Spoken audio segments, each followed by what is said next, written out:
Bonsoir Mariétou, ça va? Bonsoir Mike. Je suis content de te voir ici dans ce beau salon. Oui Mike, on se retrouve encore. Hein? Ça fait Toi plaisir. et moi, ça fait des années qu'on se retrouve sur les salons pour magnifier notre Afrique. Oui, tout à fait. Alors moi, j'en profite pour justement les téléspectateurs de DSN TV qui découvrent un peu qui tu es et puis surtout de ce que tu apportes pour le Mali, pour la culture africaine, comme tu disais. Je sais que tu es panafricaine. Je te vois dans pas mal d'événements où l'Afrique a besoin de ses enfants pour apporter sa contribution et tout. Mais alors, comment est-ce que je peux demander ton point de vue sur la mode africaine? Et puis surtout que tu te présentes quelque part. Écoute, mais moi, c'est Mariétou Diko. Je suis créatrice de mode du Mali.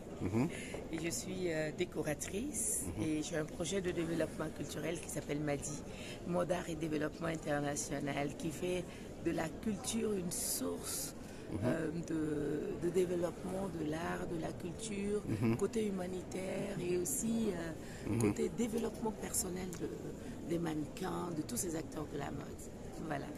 Donc j'ai une marque qui s'appelle Tradition Mode Africaine, qui est certainement une marque très authentique et très originale qui fait la promotion des 5 étoffes d'Afrique et spécifiquement du Mali. Du Mali.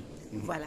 Donc mon point de vue sur la mode africaine, c'est que nous avons une ouverture incroyable sur le monde, vers le monde, que nous n'arrivons toujours pas à exploiter, nous n'arrivons toujours pas à nous imposer, nous n'arrivons toujours pas à mettre en valeur l'existant. Nous allons chercher ailleurs ce que nous avons sous la main. Et moi, je m'occupe de ce que j'ai sous la main.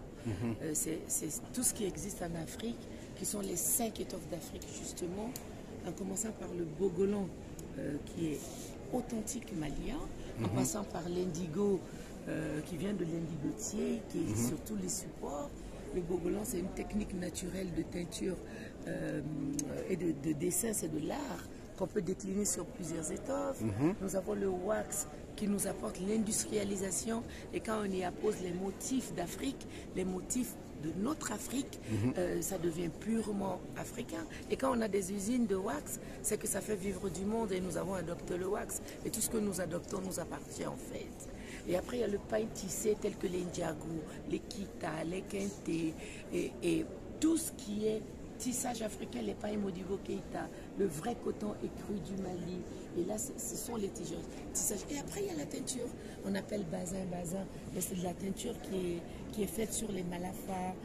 Et la spécificité, c'est que c'est fait par les femmes et quelques hommes. Et on obtient de belles couleurs.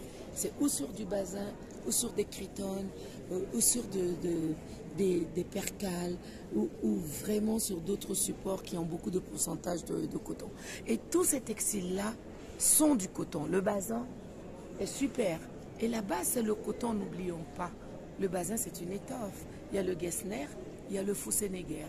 Et les plus-values, pensons aux plus-values que nous mettons sur toutes ces étoffes-là qui viennent d'Afrique, tissées en Afrique ou tissées ailleurs.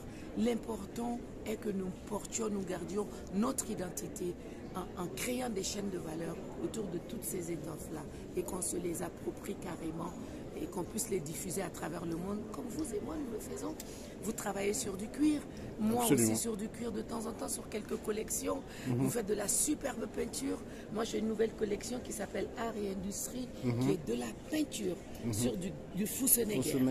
Donc c'est merveilleux, je l'ai présenté hier soir à l'UNESCO à Paris.